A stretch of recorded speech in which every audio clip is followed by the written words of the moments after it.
स्वामी जितेंद्रानंद सरस्वती जी, क्या आपको मेरी आवाज मिल रही है?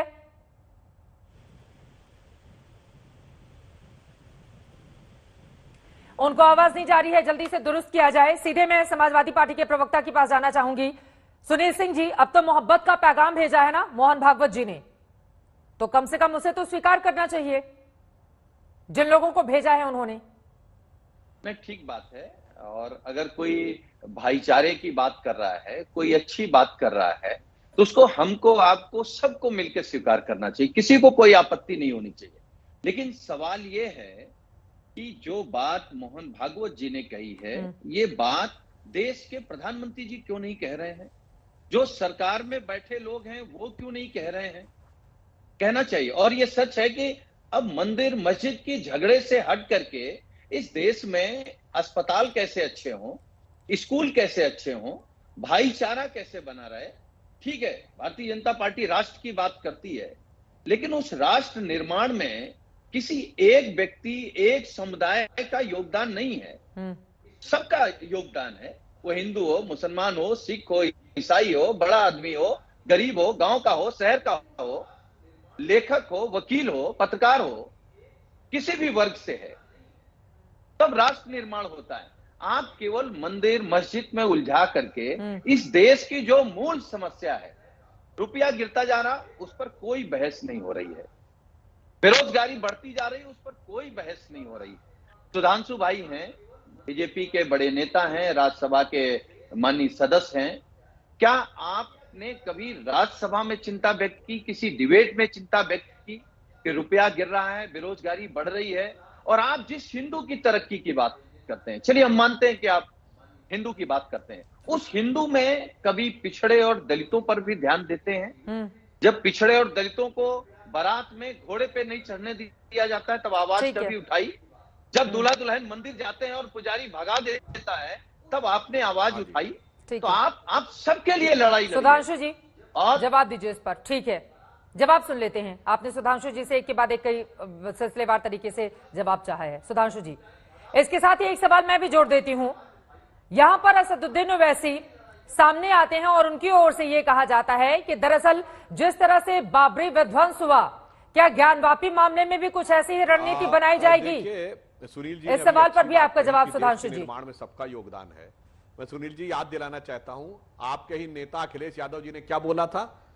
जिन्ना का नाम सबसे पहले, उसके बाद दिया महात्मा गांधी और सरदार पटेल का योगदान है। इक्वेट कर दिया महात्मा गांधी के साथ जिन्ना और उसको, और उन्होंने बोला सबने मिलकर आजादी की लड़ाई लड़ी। गजब का योगदान है। आपकी पार्टी मोहम्मद अली जौहर के नाम की यूनिवर्सिटी बनाती है, जो मुस्लिम लीग के अध्यक्ष रहे थे। उनको आप मानते हैं कि देश के निर्माण में आपका पार्टी का जबरदस्त योगदान है। और आपकी पार्टी के नेता आजम खां भारत माता के बारे में क्या क्या बोल चुके हैं, वो बात छोड़िए। अब आइए महंगाई और बेरोजगारी के विषय के ऊपर। आपने जो महंगाई बेरोजगारी की बात कही, उस पर मैं बताना चाहता हूं आपको कि मान्यवर अखिलेश यादव जी ने सदन में कितनी बार महंगाई बेरोजगारी का मुद्दा उठाया है। आपके समय में बेरोजगारी की दर क्या थी, हमारे समय में बेरोजगारी की दर क्या है, यह बता दीजिए। आपके समय में उत्तर प्रदेश में कितनी प्रति व्यक्ति आय थी, हमारे समय में कितनी है? विकास के कितने कार्य उस समय हुए थे, कितने? आप चलिए वो बात छोड़िए। आपके सांसद बोलते हैं शफीकुर रहमान बर्क, बाबरी मस्जिद मेरे दिल में है, और अखिलेश यादव जी उसका खंडन जब पूछा जाता है तो मीडिया पे दोष बढ़ देते हैं। बुजुर्ग आदमी है, उनके मुंह में आपने लगा दिया माइक तो बेचारे बोलने लगे। आपके सांसद केटी हसन, एक विकास की बात की जाती है कि लड़कियों की शादी की उम्र भी लड़कों के बराबर होनी चाहिए, 21 साल होनी चाहिए, तो वो कहते हैं ये तो चालाकी है, इसके बाद कॉमन सिविल कोड आ जाएगा, तुम 4 बीबियां नहीं रख पाओगे। ये केटी हसन आपके सांसद का बयान है। साहब, आपके लोग बोलते ये हैं, आपके सर्वोच्च नेता बोलते ये हैं, और आप आकर यह बोलते हैं, तो हम आपकी बात सही माने कि आपके नेता की बात सही? हम लौट आते हैं आज के मुद्दे पर। थोड़ा इससे इतर जाएंगे तो भटक जाएंगे, समय हमें कम इजाजत देता है, इस वजह से हम लौट आते हैं आज के मुद्दे पर जिस पर चर्चा करने के लिए हम बैठे हैं। जल्दी से 30 सेकंड में अपनी बात पूरी कीजिए सुनील जी। देखिए सुधांशु जी, एसटी हसन साहब ने जो बयान दिया, समाजवादी पार्टी ने कहा कि पार्टी का इससे कोई नाता नहीं है और वो गलत बयान है।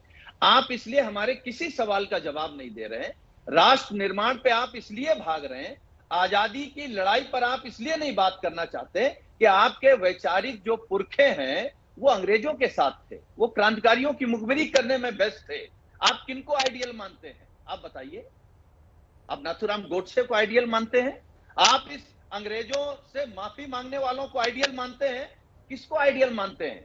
कौन सा राष्ट्र निर्माण करना चाहते हैं? और कौन से हिंदू की बात करते हैं जहां पिछड़े और दलितों को अपमानित किया जाता है, उनको भगाया जाता है मंदिरों से? अगर आपका मानना है कि हिंदू बराबर है, कौन से मंदिर से भगा दिया गया सुनील सिंह जी?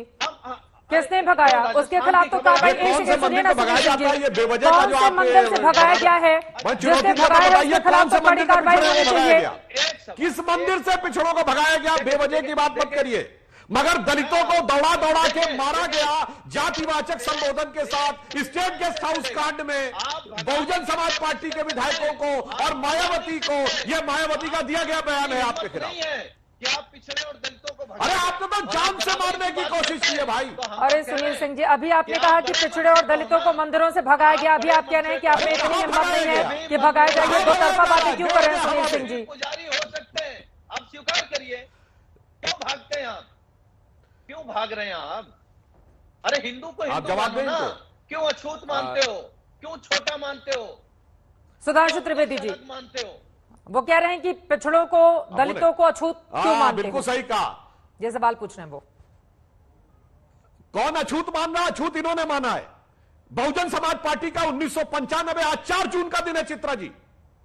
आज ही के दिन स्टेट गेस्ट हाउस कांड हुआ था, जहां बाकायदा बसपा ने और मायावती जी ने लिख के दिया है, जातिवाचक शब्दों के साथ दलितों को अपमानित कर कर कर पकड़ पकड़ कर गाड़ियों में भरा गया और मायावती की हत्या करने की बात कही।